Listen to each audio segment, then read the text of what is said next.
TDP పుట్టిందే బీసీల కొరకు. ఈ రోజు రాష్ట్ర ప్రజలందరూ కూడా మళ్ళా రెండోసారి ముఖ్యమంత్రిగా జగన్మోహన్ రెడ్డి గారిని ఎన్నుకోవడానికి సిద్ధంగా ఉన్నారు. స్థానిక సంస్థల ఎలక్షన్స్ ఏ సంక్షేమ కార్యక్రమం తీసుకున్నా, సంక్షేమ పథకాన్ని తీసుకున్నా మధ్యవర్తులు ఎవరు లేరు. సిద్ధం 4 సభలు ఏమో జరిగినాయి. సక్సెస్ అనుకోవచ్చా? చంద్రబాబు నాయుడు గారు మేము హ్యాట్స్ ఆఫ్, మేము ఈ పనులలో మేము తప్పుకుంటున్నాం, ఇంకా మ్యాండేట్ అవ్వడం జరిగింది వాళ్ళకి. మీకు వెంకటరమణ గారు రావడం వల్ల ఎందుకంటే ఆ పార్టీయే బడాబాబుల పార్టీ. ఆయన పేదవారికి కేవలం డబ్బులు ఇస్తున్నాడు, వాళ్ళను తాగుబోతులు చేస్తున్నాడు, మందు కూడా అందకుండా చేసిండు అన్నది వాళ్ళ ప్రధాన ఆరోపణ.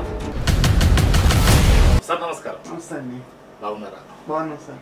వైసీపీ వాళ్ళు సిద్ధం అంటున్నారు. సిద్ధం దేనికి సిద్ధం? అసలు ఎన్నికలకి సిద్ధం. ఒక ఎన్నికలకి సిద్ధమా? అంటే రాబోయే ఎన్నికలు కాబట్టి ఎన్నికలకి మేమంతా కూడా సిద్ధంగా ఉన్నాం. ఈ రోజు రాష్ట్ర ప్రజలందరూ కూడా మళ్ళా రెండోసారి ముఖ్యమంత్రిగా జగన్మోహన్ రెడ్డి గారిని ఎన్నుకోవడానికి సిద్ధంగా ఉన్నారు.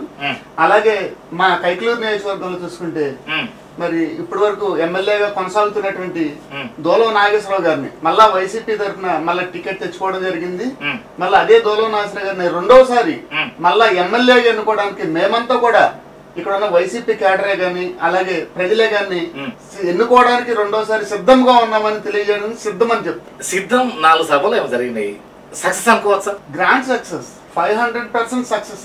అంటే మేము పార్టీ అధినాయకత్వం ఎక్స్పెక్ట్ చేసిన దానికంటే కూడా ప్రతి చోట కూడా మరి స్టార్టింగ్ లో భీమిలి చూసుకుంటే డబుల్ ఎక్స్పెక్ట్ చేసిన దానికంటే డబుల్ వచ్చింది. ఏలూరు కూడా 3 రెట్లు. అలా ఒక్కొక్క చోట ప్రతి సిద్ధం సభ కూడా ఒక దాన్ని మించి మరొకటి. గ్రీనరీ వేసారు, దాన్ని కట్ చేశారు, మళ్ళీ మళ్ళీ చూపెట్టారు అనేది కూడా ప్రతిపక్షాలు ఆరోపణ. అసలు ఆరోపణ అనడానికి కూడా అది అవాస్తవం. ఎందుకంటే ఒక గ్రీన్ మ్యాట్ వేసి అక్కడ ప్రజలను చూపించారంటే అంతకంటే ఇంకా మనం హాస్యాస్పదం వేరే ఉండదు. ఎందుకంటే అలా గ్రీన్ మ్యాట్లు వేసేసి పబ్లిక్ ని మొబిలైజ్ చేయకుండా గ్రీన్ మ్యాట్ వేసేసి వీడియోలు తీసేసి వాళ్ళ జనాల్లాగా చూపించడం అంటే అది అసలు సభలని మనం ఎందుకు చెప్పుకోవాలి? అది సభలు కాదు. అది కానీ అంత ఖర్చు పెట్టాం అసలు. గ్రీన్ మ్యాట్ కి ఒక 2 లక్షలు 3 లక్షలు గ్రీన్ మ్యాట్ పర్చేసి చూపించేసుకుంటే సరిపోద్ది.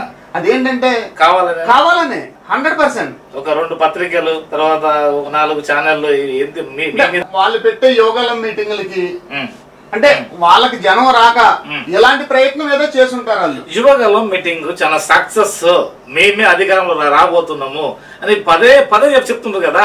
పదే చెప్తారు. వాళ్ళకి వాళ్ళు చెప్పుకోవడం తప్పనిచ్చి ప్రజల్లో గాని పబ్లిక్ లో గాని ఎక్కడ కూడా ఈ రోజు తెలుగుదేశం పార్టీని గాని ఎన్డీఏ కూటమిని అంటే రాష్ట్రంలో ఎన్డీఏ కూటమిని గాని యాక్సెప్ట్ చేసే పరిస్థితి ఎక్కడ కూడా లేదు. ఎక్కడా లేదు. ఎలా ఉంటుంది? మొదటిసారి ఏది తాను సీఎం గారు అంటే తెలంగాణ ఆంధ్ర విడిపోయిన తర్వాత మేము మాత్రమే వెళ్తామంటుండ్రు, మీరేమో ఏది మేము సిద్ధము లేకపోతే ఇవన్నీ అంటే ఎట్లా చెప్పండి? మరి ఈ రోజు సంక్షేమం ప్రీతం ముఖ్యమంత్రి జగన్మోహన్ రెడ్డి గారు ప్రజలకు అందించిన సంక్షేమం సో వాళ్ళు చేయలేదా? వాళ్ళు సంక్షేమం ఎక్కడ అందించారు సార్? ఎప్పుడు అందించారు? స్వర్ణాంధ్రప్రదేశ్ ఎక్కడ ఏం జరిగింది? ఇప్పుడు పేర్లు పెట్టడం కాదు, ఆ పేరుని సార్థకత చేశారా? డ్వాక్రా మహిళలకు ఎక్కడ చేశారు? ఎప్పుడు చేశారు? డ్వాక్రా మహిళలకు రుణాలు మాఫీ అన్నారు. పసుపు కుంకుమ ఎన్నికలకు ముందల ఎన్నికల కోసమని ఈ యొక్క ఆడబిడ్డలను అందరినీ కూడా ఆకర్షించడం కోసమని పసుపు కుంకుమ అనే కార్యక్రమం పెట్టారు. ఆ పసుపు కుంకుమ ఎప్పుడు వేసారండి వీళ్ళు? చివరికి వేసారా? ఆ ఉన్న 10,000 రూపాయలు కూడా 3 విడతలుగా వేసారంట. మీరేం చేశారు మరి? మేము ఈ రోజున డ్వాక్రా మహిళలందరికీ ఆసరా కార్యక్రమం ద్వారా వాళ్ళకి ఎంతైతే రుణమైతే ఉందో ఆ రుణమాఫీ 4 విడతల్లో మేము మాఫీ చేస్తామని చెప్పాం. ఈ రోజు 4వ విడత కూడా కంప్లీట్ చేసుకుని వాళ్ళకి రావాల్సిన ప్రతి రూపాయి కూడా వాళ్ళ అకౌంట్ లో నేరుగా చేరే విధంగా ఈ రోజు ప్రతి కార్యక్రమం కూడా చేపట్టడం జరిగింది. అంటే ఇక్కడ మీరు ఒకటే గమనించాలి, మధ్యవర్తులు ఎవరు లేరు. ఏ సంక్షేమ కార్యక్రమం తీసుకున్నా, సంక్షేమ పథకాన్ని తీసుకున్నా మధ్యవర్తులు ఎవరు లేరు. ఒక మంత్రి గాని, ఒక ఎమ్మెల్యే గాని, ఒక ఎంపీపీ గాని, ఒక గ్రామ సర్పంచ్ గాని, ఒక ఎంపీటీసీతో సంబంధం లేకుండా నేరుగా లబ్ధిదారుడికి చెందవలసిన ప్రతి రూపాయి కూడా అతని అకౌంట్ లో జమ చేయడం జరిగింది. ఈ రోజు చేసి చూపించారు మా అధినాయకుడు జగన్మోహన్ రెడ్డి గారు. ఏ రకంగా అది ప్రతి కుటుంబం కూడా ఈ రోజు ప్రతి కుటుంబంలో కూడా ప్రతి పైసా లెక్కతో సహా ప్రతి గ్రామ సచివాలయంలో కూడా మనకు అప్డేట్ చేయబడి ఉంది. ఇందులో మోసం లేదు, దగా లేదు, కుట్ర లేదు. ఇందులో రూపాయి ఎవరికి లంచం ఇవ్వాల్సిన అవసరం లేదు. రూపాయి లంచం ఇవ్వకుండా ప్రతి రూపాయి కూడా లబ్ధిదారికి చేరిందా లేదా అనేది రేపు మేము 13వ తారీఖున జరగబోయే ఎన్నికల్లో పూర్తి మెజార్టీ 170 స్థానాల్లో మన ప్రీతం ముఖ్యమంత్రి జగన్మోహన్ రెడ్డి గారు గెలిచి తీరుతున్నారు.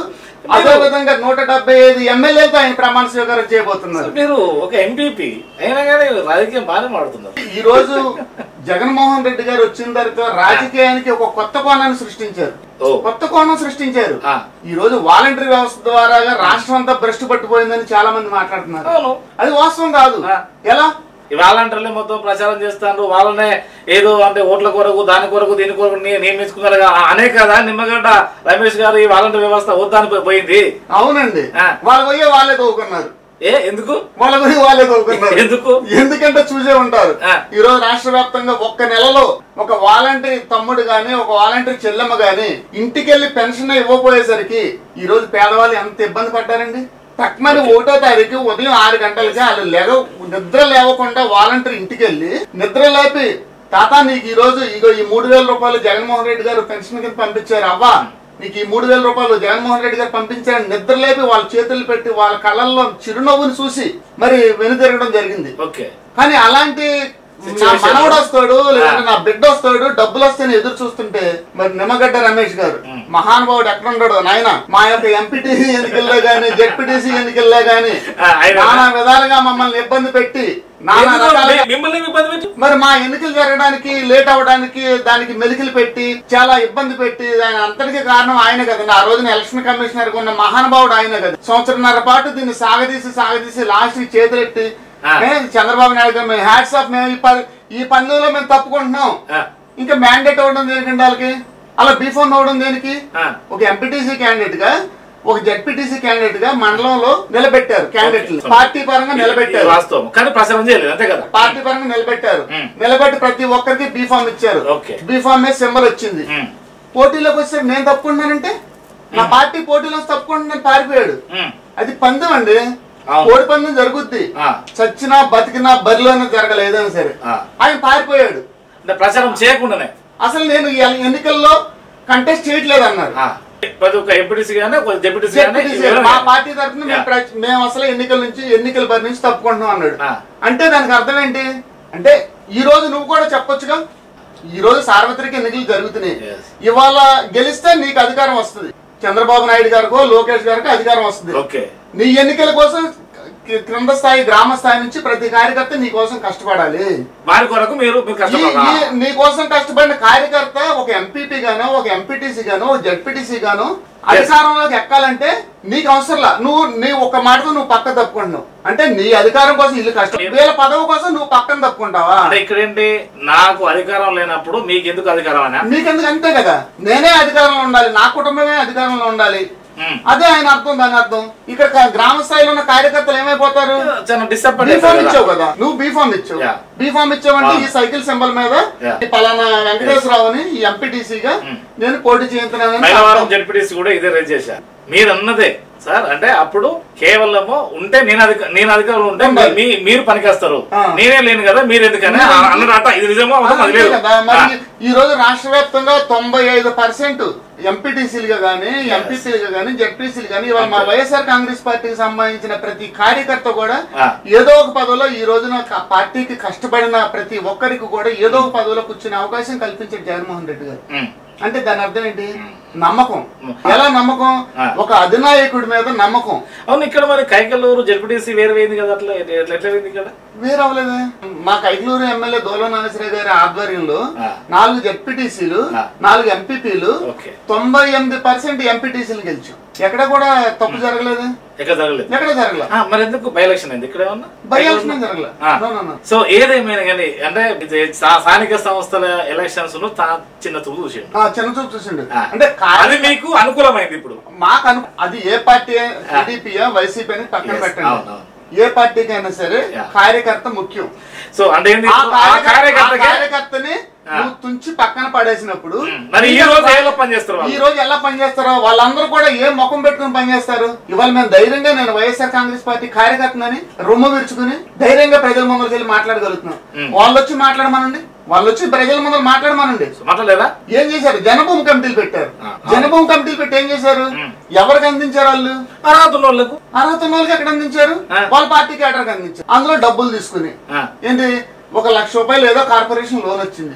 లోన్ వస్తే అందులో 30% 40% జనభూమి కమిటీకి వాటా, మిగిలింది లబ్ధిదారు. మీరు కూడా అదే పని చేస్తున్నారు కదా, గ్రామ సచివాలయం పెట్టారు, ఇటు వాలంటీర్ వ్యవస్థ పెట్టినరు, మీ పార్టీలోకి ఇస్తుంటారు అన్నట్టు అంటున్నారు కదా. అలా ఏం లేదు. ఈ రోజు జగన్మోహన్ రెడ్డి గారి ప్రభుత్వంలో ఏ ఒక్క పథకమైనా సరే అర్హత ఉంటే చాలు, పార్టీలతో సంబంధం లేదు, కులాలతో సంబంధం లేదు, మతాలతో సంబంధం లేదు, అర్హత ఉన్న ప్రతి ఒక్కడికి కూడా నాకు ఓటు వేయకపోయిన పర్లేదు అతనికి పథకం అందాల్సిందే అనే నినాదంతో ఈ రోజున ఈ 5 సంవత్సరాలు రాష్ట్ర ముఖ్యమంత్రి వైఎస్ జగన్మోహన్ రెడ్డి గారు పరిపాలించారు. సరే, ఏదేమైనా కానీ మీ నియోజకవర్గం ఎలా ఉండబోతుంది అని అనుకోవచ్చు? ఈ రోజు ఇక్కడ ఎమ్మెల్యే దూలం నాగేశ్వర గారు ఆయన చేసిన అభివృద్ధి సంక్షేమం ఏం చేయలేదంటే తీసుకొస్తే వాళ్ళు వచ్చి పబ్లిక్ లోకి వచ్చి మాతో కలిసి తిరిగితే ఏం చేసామనేది మేము చూపించగలం. ఎక్కడో కూర్చుని ఏమి చేయలేదు, ఏం చేస్తారు? ఒక 5 చేయలే కాబట్టి కదా ఇప్పుడు శ్రీనివాసును మళ్ళీ కూడా ఎంపిక చేసుకుని ప్రచారానికి వచ్చేది.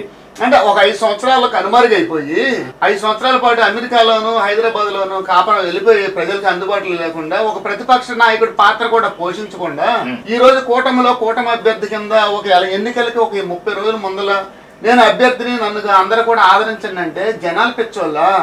ఈ రోజు ప్రతిరోజు కూడా మా ఎమ్మెల్యే గారు జనాలతో ఉన్నారు. ప్రతిరోజు ఉదయం 6 గంటల నుంచి రాత్రి 11 గంటల వరకు కూడా ప్రతి గ్రామానికి తిరుగుతా. ఏ గ్రామంలో ఏ అవసరాలు ఉన్నాయి, ఏ మండలంలో ఏ అవసరాలు ఉన్నాయి, 365 రోజులు ఒక ఆయన కరోనాతో ఇబ్బంది పడ్డ ఆ 2 నెలల సమయంలో తప్పనిచ్చి ప్రతిరోజు కూడా ఈ రోజు ప్రజలతోనే ఉన్నారు. ఇక్కడ ఇంకోటి, మీకు వెంకటరమణ గారు రావడం వల్ల ప్లస్సా మైనసా? 100% ప్లస్. ఎట్లా?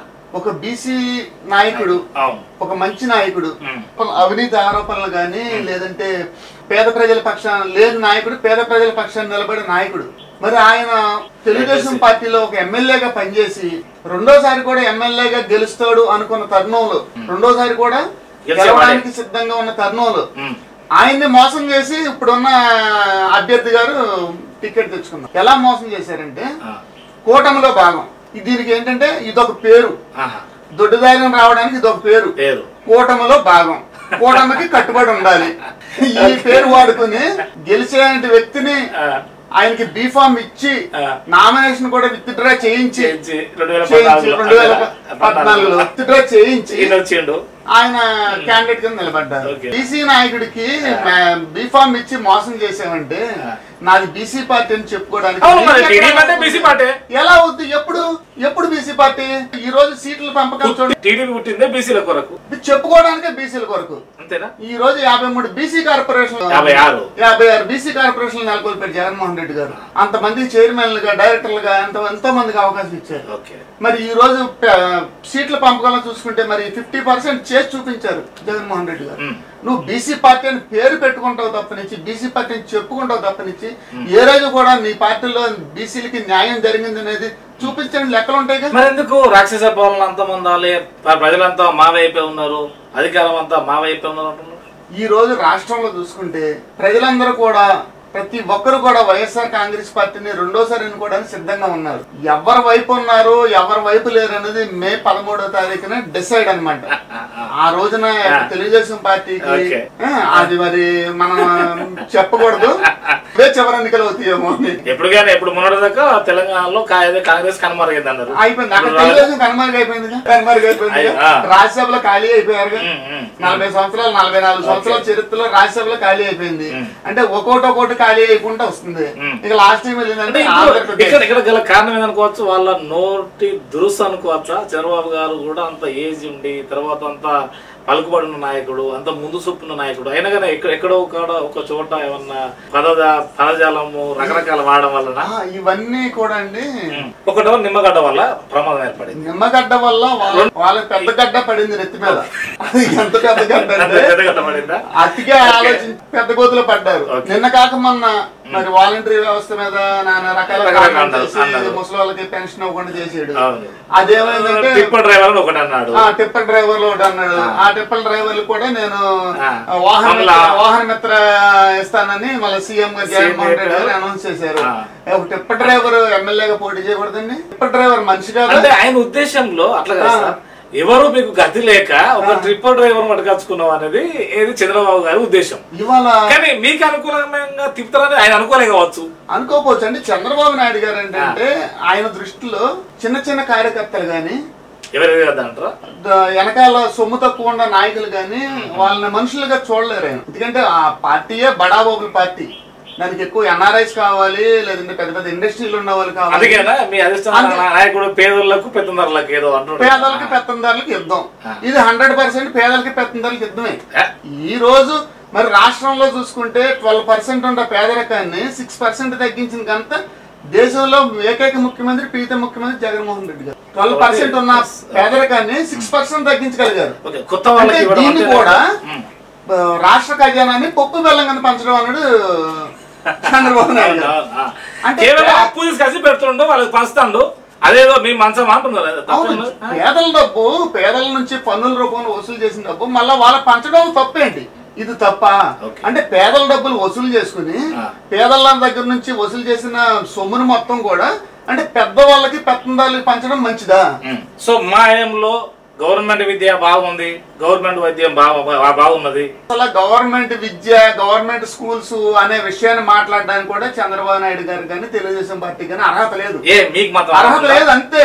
ఈ 5 సంవత్సరాల్లో మీరు ఏ స్కూల్కి వెళ్ళినా సరే, ఏ ప్రభుత్వ పాఠశాలకు వెళ్ళినా సరే మీరు చూడండి. మేము చెప్పడం కాదు, ప్రతి గ్రామంలో మీరు చూడండి.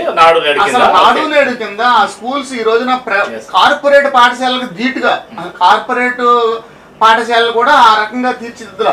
మరి ఆ రకంగా తీర్చిదిద్ది వాళ్ళ పర్సంటేజ్, స్కూల్ అటెండెన్స్ పర్సంటేజ్ విపరీతంగా పెంచిన కనుక దేశంలోనే మరి కేరళని కూడా తలదండి మొట్టమొదటి స్థానానికి ఎడ్యుకేషన్ సిస్టమ్ లో ఏపీ వచ్చింది. ఈ రోజు కేరళని దాటి ఏపీ వచ్చింది. ఎప్పుడన్నా సరే ఈ 70 సంవత్సరాల మన స్వతంత్ర చరిత్రలో ఏ రోజైనా జరిగింది అది? ఈ రోజు చేసి చూపించారు.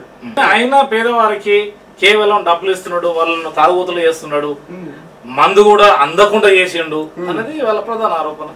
ముందుకుండా పేదవాడికి తాగడానికి డబ్బులు ఇస్తాడు అనేది అవాస్తవం అండి.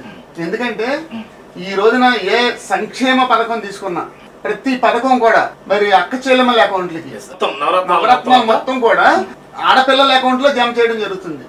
అంటే ఒక ఇంటిని, ఒక కుటుంబాన్ని సక్రమంగా నడిపించాలన్నా, ఆ కుటుంబానికి సరైన రీతిలో ముందుకు తీసుకెళ్లాలన్నా, బిడ్డల భవిష్యత్తు చదువు కోసమైనా సరే ఆ యొక్క స్త్రీకే అది ఆ గౌరవం దక్కుద్ది. కాబట్టి స్త్రీ అయితేనే కరెక్ట్ గా మేనేజ్మెంట్ చేస్తుంది. కాబట్టి ఈ యొక్క చెందాల్సిన ప్రతి రూపాయి కూడా ఆడబిడ్డల అకౌంట్ లో జమ చేస్తున్నారు. మరి అప్పుడు అలాంటప్పుడు తాగి పాడైపోవడానికి అవకాశం ఎక్కడ ఉంది సార్? జనసేన టీడీపీ పొత్తు ఎలా ఉండబోతుంది? ఇంకా జనసేన ఏముంది, బీజేపీ కూడా తీసుకెళ్లి తెలుగుదేశం కాళ్ళ మీద పడేసాడు పార్టీని తీసుకెళ్లి. ఇది చాలా ఘోరం సార్, చాలా ఘోరం. అసలు అనుకున్నారు చాలా మంది. ప్రశ్నిస్తాను, నేను పోరాడతాను, నేను రాష్ట్రం కోసం. అసలు పొత్తు పోపోనుండే, అది 4 సీట్లు వచ్చినా 5 సీట్లు వచ్చినా ఎన్ని వచ్చినా కానీ పొత్తు పోపోనుండే. పొత్తుకు పోపోయినా అయ్యే వచ్చేయండి, పొత్తులో ఉన్న వచ్చాయి.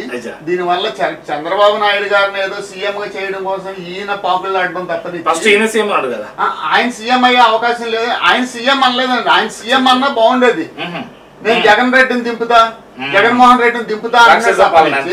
ఇప్పుడు ఒక రాజకీయ పార్టీకి ఎదగాలంటే నేను సీఎం అవుతా, నేను ఈ రోజు ప్రజలకు ఇది చేసి చూపిస్తా, రాష్ట్రాన్ని ఈ రకంగా రూపురేఖలు మారుస్తా, నా ఎజెండా నేను చెప్పుకోవాలి.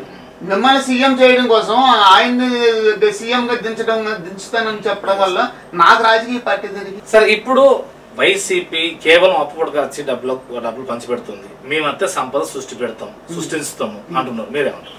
14 సంవత్సరాలు పరిపాలించారు చంద్రబాబు నాయుడు గారు రాష్ట్రాన్ని. మొదటి ముఖ్యమంత్రి, మన విడిపోయిన ఆంధ్రప్రదేశ్ మొదటి ముఖ్యమంత్రి. అప్పుడు నువ్వు సృష్టించలేని సంపద అంటే అప్పుడు మేము చదువుకోలేదు. ఉమ్మడి ఆంధ్రప్రదేశ్ ఉన్నప్పుడు కూడా 9 సంవత్సరాలు పరిపాలించావు కదా, అప్పుడు చదువుకుని ఉన్నదేగా. అప్పుడు నువ్వు కొత్తగా సృష్టించింది ఏముంది? అంటే కొత్తగా సృష్టించడం అంటే కొత్త కార్పొరేట్ సంస్థల్లోకి దోచిపెట్టేసి ఆ సంస్థల ద్వారా ఆయన కొత్తగా ఆస్తిని సృష్టించుకుంటారు, అంతే చేసేది. పేద ప్రజలకు ఒరిగేది ఏముందండి? ఏ రోజు విజయవాడలో అంబేద్కర్ స్టాచ్యూ పెట్టారు, ఇదేమన్నా వైసీపీకి మైలేజ్ వస్తుంది అనుకోవచ్చా? అది మైలేజ్ కోసమని కాదు. ఒక అంబేద్కర్ గారు అనే వ్యక్తి ఒక రాజ్యాంగ నిర్మాణకర్త, ప్రపంచ స్థాయిలోనే చరిష్మా ఉన్న ఒక నాయకుడు ఆయన. అలాంటి వ్యక్తికి సరైన గౌరవం ఇచ్చాడు అనేది మన ముఖ్యమంత్రి గారి ఆలోచన. దాంతో పాటు బడుగు బలహీన వర్గాల ఓటు బ్యాంక్ కూడా కొంత మెరుగైతే ఈ రోజు ఈ 5 సంవత్సరాలు ఆయన ముఖ్యమంత్రి జగన్మోహన్ రెడ్డి గారి పరిపాలన చూసి బడుగు బలహీనులందరూ కూడా, అలాగే ముస్లిం మైనార్టీలందరూ కూడా మా వైఎస్ఆర్ కాంగ్రెస్ పార్టీకి వెనుదన్నుగా ఉన్నారు. దానికోసం కొత్తగా మనం పెద్ద పెద్ద విగ్రహాలు పెట్టవలసిన లేదు. కాకపోతే ఏంటంటే ఆ మహానుభావుడిని ప్రతి ఒక్కరు కూడా చూసి స్మరించుకుంటారన్న ఉద్దేశంతో చేసిన కార్యక్రమం అది. అది కూడా నడిబొడ్డులో, విజయవాడ నడిబొడ్డులో దాదాపు సుమారు 20 ఎకరాలు అనుకోవచ్చు. చాలా వాల్యూ కాస్ట్ ల్యాండ్. ఇక్కడ సోదరి శర్మిల గారు రావడం వల్ల ఎవరికి మేలు జరుగుతుంది? తెలంగాణ కోడలు, ఆంధ్ర ఆడపడుచు ఆవిడ కూడా మరి స్వర్గీయ రాజశేఖర రెడ్డి గారి కూతురు. అవును. మరి మా ముఖ్యమంత్రి గారు జగన్మోహన్ రెడ్డి గారి చెల్లి. అది ఎవరికి నష్టం జరుగుతుందా? మా వైసీపీకి నష్టమే ఉండదు, అసలే ఉండదా? ఈ రోజు రాష్ట్ర వ్యాప్తంగా 50-53% ఓవరాల్ గా ఓటింగ్ తో ఈ రోజు YCP party, YSR Congress party చాలా బలంగా ఉంది. పోయినసారి 151 వచ్చినాయి, ఇప్పుడు ఎన్ని వస్తాయి అనుకో? దానికంటే ధీటుగా 175 స్థానాలు మేము గెలవబోతున్నాం. అంతేనా? 100%. మా నినాదం ఒకటే. ఎన్నికల కన్నా ముందు జగన్ గారు జైలుకు వెళ్ళారు, సానుభూతి పెరిగింది, సక్సెస్ అయ్యారు, సీఎం అయ్యారు. ఇప్పుడు ఈ ఎలక్షన్ కన్నా ముందు చంద్రబాబు నాయుడు గారు కూడా లోపలికి వెళ్ళారు, సానుభూతి పెరిగింది, సక్సెస్ అయితే అవుతారు కదా. ఎక్కడ సానుభూతి ఎక్కడ వచ్చిందండి? రోడ్డు మీదకి వచ్చి మీరు అందరు ధర్నాలు చేయండి బాబు, మీరు అందరు నా కోసం కూర్చోండి, నా కోసం ఏడవండి, నా కోసం దొల్లండి అని చెప్పాడు ఆయన. ఎవరన్నా రోడ్డు ఎక్కి ధర్నా చేసిన వాళ్ళు ఉన్నారు చంద్రబాబు నాయుడు గారి కోసం? జైలుకు పోతే సక్సెస్ అవుతారు కదా. జైలుకి అందరు పోతారు కదా, అది కరెక్ట్ కదా. తప్పు చేసాడు, జైలుకి వెళ్ళాడు. ఎవరు? ఈ నిరూపణ అవ్వలేదు కదా. అదైందా? అవు తర్వాత కోర్టులో తేలుతా ఉంటాయి అవన్నీ. జైలుకి వెళ్ళిన వాళ్ళందరూ సక్సెస్ అవ్వలేరు కదండి. అంటే ఈసారి ఎలక్షన్ అయితే చరిత్రలో నిలిచిపోయే ఎలక్షన్స్ అయితే సాహసోపేతం 2 పార్టీలు కానీ అనుకోవచ్చా? వాళ్ళకి సాహసోపేతం కానీ మాకు మాత్రం నల్లేరు మీద నడక. ఏం చేశారనే సిద్ధం బస్ యాత్ర అంతే కదా. ఇప్పుడు ఇవాళ పేద ప్రజల్లో అందరి కళ్ళల్లో ఆనందం అండి. ప్రతి పేదవాడు కూడా చాలా సంతోషంగా కుటుంబంతో చాలా ఆనందంగా గడపగలుగుతున్నాడు. ఈ రోజున పెత్తందారుల దగ్గరికి వెళ్ళి ఒక 10,000 కావాలి, ఒక 20,000 కావాలి, వాళ్ళ దగ్గర చేతులు కట్టు నుంచుని బ్రతిమాలుకుని తీసుకొచ్చుకోవాల్సినంత అవసరం లేదు. అలాంటప్పుడు వైసీపీ నుంచి ఎందుకు రాజీనామా చేస్తున్నారు? టికెట్ అయిన వాళ్ళందరూ మాకు వైసీపీలో స్క్రాప్, పనికిరారు, మాకు పనికిరాని వాళ్ళే తీసేస్తున్నాం. వాళ్ళకే టీడీపీ వాళ్ళకి వాళ్ళు గొప్ప వాళ్ళు. అవును కరెక్ట్. ఇక్కడ సీటీ పోడుతూనే ఇట్లా రాజీనామా చేస్తున్నారు వాళ్ళు. పని చేయలేదు కాబట్టి మేము తీసి పక్కన పెట్టాం. మేము తీసి పక్కన పెట్టిన వస్తువు వాళ్ళకు గొప్ప వస్తువు, అది వాళ్ళకి పనికి వస్తుంది. అంటే ఇక్కడే మీకు అర్థమై ఉంటది ఈ రాజకీయ పార్టీకి ఆ రాజకీయ పార్టీకి తేడా. అంటే వాస్తవానికి ఒక పార్టీ నుంచి ఒక పార్టీ పోయినా రకరకాల కారణాలు ఉంటాయి, సరే అనుకుందాం. కానీ అక్కడ ఉన్నటువంటి ఆ ఎదుగుతున్నటువంటి నాయకునికి, ఆ జెండా మోసినటువంటి నాయకునికి నష్టం జరిగినట్టే కదా. ఇటు నుంచి అటు పోయినా, అటు నుంచి ఇటు వచ్చినా. ఒకటి సార్, ఇటు నుంచి అటుపోయినా, అటు నుంచి ఇటుపోయినా పార్టీ మారేది ఆ లాభం ఆశించు, టికెట్ ఆశించు వాళ్ళు మాత్రమే. కేడర్ అనేవాడు ఎప్పుడు కూడా పార్టీ జెండా మోసేవాడు, ఆ జెండా మోస్తూనే ఉంటాడు. కానీ ఈ మధ్యలో సార్ వ్యక్తులు పోయినంత మాత్రాన 20,000 ఓట్లు, 50,000 ఓట్లు అట్లా పోతాయి, ఏం లేవు. ఈ రోజున ఓటర్ అనేవాడు ఎప్పుడు కూడా నాయకుడే మారుతాడు. మా పేరు నాని గారు ఒకటే చెప్పారు, ఒకే ఒక మాట చెప్పారు ప్లేనరీ సభలో. నేనున్నా ఎదురుగుండా ఉండి, నేను మారిపోవచ్చు, ఈ వేదిక మీద ఉన్న అందరూ మారిపోవచ్చు, మిగిలేది చివరి వరకు కూడా పార్టీలో కొనసాగేది జగన్మోహన్ రెడ్డి జెండా మోసే ఎదుర్కొంటే మీరందరూ ఉన్నాడు. మేము శాశ్వతం కాదు, జగన్మోహన్ రెడ్డి గారు శాశ్వతం, మీరందరూ శాశ్వతం. మాలాంటి వాడు వెళ్తా ఉంటాడు, వస్తా ఉంటాడు. దీనివల్ల పార్టీకి కానీ పార్టీకి సంబంధించిన వేరే కార్యకలాపాలకి ఎలాంటి ఇబ్బంది ఉండదని చెప్పాడు. ఇది వాస్తవం అండి. ఇప్పుడు మీ వంతు మీ మండల నుండి ఏమి ఇవ్వబోతున్నారు మీ యొక్క ఎమ్మెల్యే గారికి? గతంలో 2019లో ముదినేపల్లి మండలం నుంచి 1350 ఓట్లు మెజార్టీ వైఎస్ఆర్ సిపికి మెజార్టీ వచ్చింది. ఈసారి 5,000కి తగ్గకుండా మెజార్టీ ఇవ్వగలుగుతామని దానికి ఏమన్నా ప్లాన్? మేము ఈ రోజు ప్రజలకు ఆ రకంగా పనిచేసి ఉన్నాం. ప్రతి ఒక్కరికి కూడా వాళ్ళ అవసరాలకు తగ్గట్టుగా మేము పనిచేసి ఉన్నాం. ప్రతి గ్రామంలో కూడా మంచినీటి అవసరాల నిమిత్తం గానీ లేదంటే డ్రైనేజ్ విషయాల్లో గానీ మండల పరిషత్ నుంచో లింక్ రోడ్స్ మాత్రం అసౌకర్యం ఉన్నది అనేది ఒక వాదన అయితే వస్తుంది. కొంచెం అది రోడ్స్ విషయంలో అసౌకర్యంగా ఉందన్న మాట వాస్తవమే.